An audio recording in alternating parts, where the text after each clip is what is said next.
Урматтуу мекендештер, биз мына бараткан жана Аксай 3кө бөлүнөт өзү. Бакай, Аксай, Капчыгай деп. Мына Капчыгайга баратабыз. Капчыгайда ашып барса бир 10-15 эле үй калган. Бардык үйлөр өрттөнгөн айыл мына ушул жак. Жада калса, анол Капчыгайга өткөн мосту дагы булар талкалаганга киришкен, бирок толук талкаланган эмес экен. Биз азыр Капчыгайдан кабар алабыз. Биз былтыры Ак Ниет Аманат коомдук фонду бирибизди ушу Капчыгайда тажиктер талкалап кеткен үйдү тигелеп бердик элек. Азыр ошол үйдөн кабар алып, андан сырткары Капчыгай айылынан дагы кабар алып зыярат кылып өтөбүз. Мынакей кыргыздын туулары, желектери Капчыгайга кирип баратканда кадимгидей желбиреп. Анан таң калыштуусу мына садик калып кеткен экен да. Карагыла, ушу садик таптаза үйдөн калган экен. Бирок калган үйдүн бардыгын өрттөшкөн экен. Тажик. Жанагы Варух кызыгып, талап кылып сурап аткан, жол сурап аткан ушул Капчыгай айылынан да. Бул Капчыгай айылынан жол сурап атышат. Кудай сактасын, бул жолдун тарыхын элдин баары эле айтып жүрөт. Эгер бул жол берилген болсо, анда биз күйдүк деп атышат. Ошол үчүн бул Аксай эли туруштук берип күрөшүп келатышат. Биз жол бербейбиз. Биз берген жолдон гана кааласа өтүп жашай беришсин деп. Урматтуу достор, мына Капчыгайдын ортосунда бир эле узундан кеткен жол бар. Мына ушул жолдун эки бети үйлөр болгон. Азыр курулуш иштери башталыптыр, болуп атат. Ушул эки бетте үйдүн бирисин калтырган эмес да. Жер менен жексен кылып күлгө айландырып кетишкен, бардыгын карагылачы.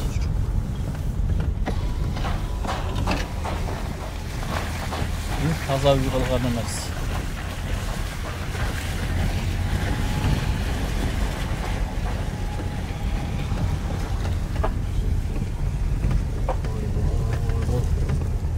Айыл кыргын согушта да мынчалык болбосо керек эле.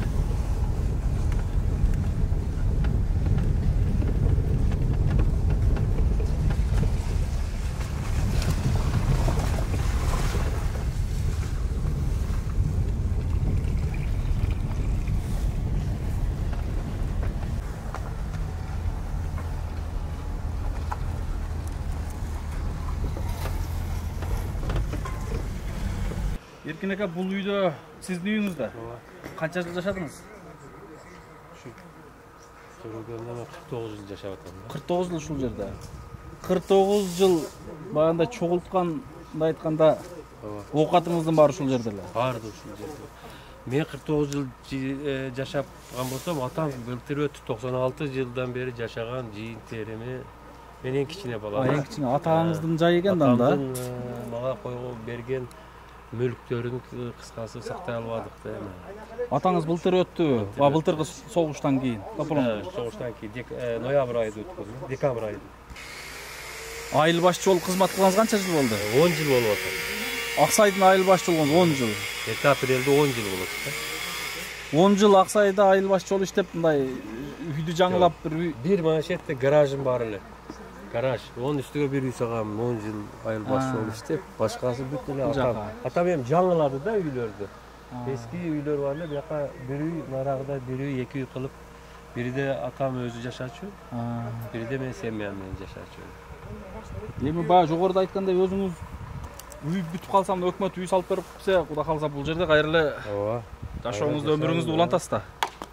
Өмүрдү улантабыз. Өмүрдүн аягы Алла Таала канча өмүр берген болсо ушул жерде жашайбыз, эмгектенебиз, мамлекетке кызмат кылабыз. Кийим кечек эчтеке калган эмес. Эчтеке калган эмес. Ушул да сарайымда ham өрттөп кеткен бир баня менен туалет калыптыр да. Туалеттин ичи ham күйүп калган, тышы калган экен. Бул да былтыркы жылы өрүк жакшы болду да. Мына быйылкы жылы. Өрүктү балдарым менен үлүш жерибиз бар. Кургатып 1,5 tonna bergek, 500-600 kilogramda to'g'liq o'rigimiz var, 2 tonnaga жеткен o'rigimiz var. Андан тышкары эми көп илгертен атамдар ушул жерде жашаган да. Бүт эски болобу, жаңы болобу буюм теримдер бар эле да.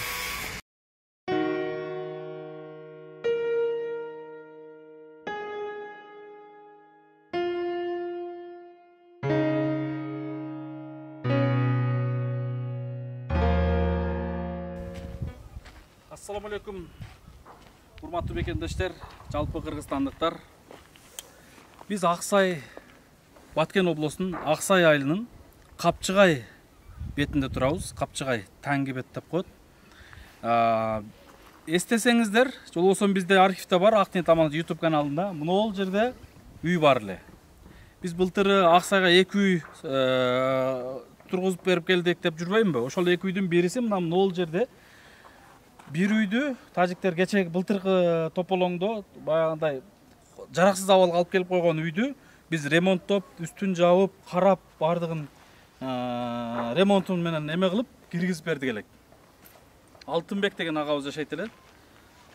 Бул агабыз айтчу, мага курал берсе мен жерде кашык, каным калбай калганча ушул жерде жашайын деген. Мына азыр жерин тегиздеп коюптур, балким өкмөт үйүн баштаган турат окшойт. Ошол үйдү урматтуу мекендештер күлгө айландырып кеткен да. Мен азыр басып келген, оны дөңчө турбай, мындан эле. Мына мусордун эң аягы. Ошол жер ушу Тажикстандын границасы. Тиги песка блоктору турган бул тажиктердин ошондой бир заставасы окшойт. Заставасы эмес, мындай погран часть окшойт, чамасы ошол жер. Биз могул жерде бетон коргондорду көргөзгөнбүз. Былтыр мындай гранометтор менен атканда чоң болуп, дубалдарды, коргондорду, үйдү тешип кеткен жерлери бар эле. Ошолорду тартып көргөзгөн элек. Мына азыр караңыздар эми. Ушул үйгө сиздер канчалаган жардам бердиңиздер деле. Ушул үйдү ремонттордун астында биз мен эсимде бар, могул кичинекей бетондун фундаменттин навес жасалган экен. Ушул арматураны кармап, могул жагына улап ушул жерге эле бир жаңы үй салып берелиби деп ушул үйдүн ээсине сунуштаганда, жок медер, мага ушул эле үйүмдү оңдоп берсеңер жакшы болот эле деген. Анан ушул үй оңдолуп түздөлүп, ушул жерде тапшырып, анан экинчисин Аксайдын жогору Бакай деген айылында Аваз деген акебизге ал жерге фундаменттен баштап эле жогору нолдон баштап салып бергенбиз. Эми айтайын деген урматтуу мекендештер, могул аркабызда жап-жашыл болуп көрүнүп турган жер Борук. Бирок Борукта айланып турган ак кар жамынып турган зоолор бул Кыргызстандын тоолору. Ошонун ортосунда Тажикстандын Борук анклавдагы айылы жайгашкан. Азыр район статусун алды. Ушул жерде 40 мыңдан ашуун калкы бар дейт. Мына ушул жерде маселе өтө чоң маселе да.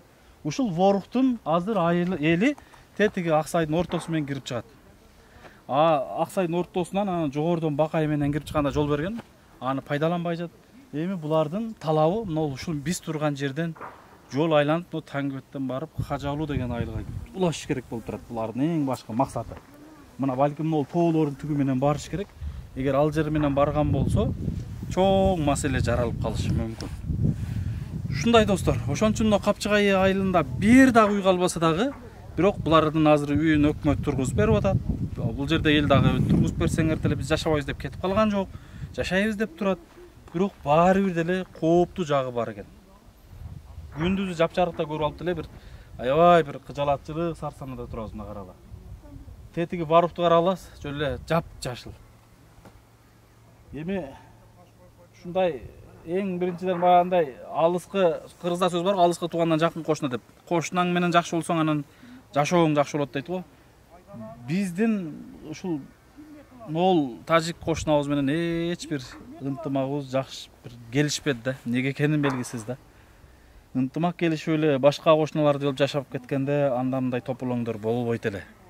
Бирок туура да мына үйлөрдү өртөп атса, 20 жыл, 30, 40 жылдап чогулткан ока ташын мынтип күл кылып күйгүзүп кетип атса, балдарын жөн эле ит аткандай атып кетип атса, анан кимин жаны чыкпасын.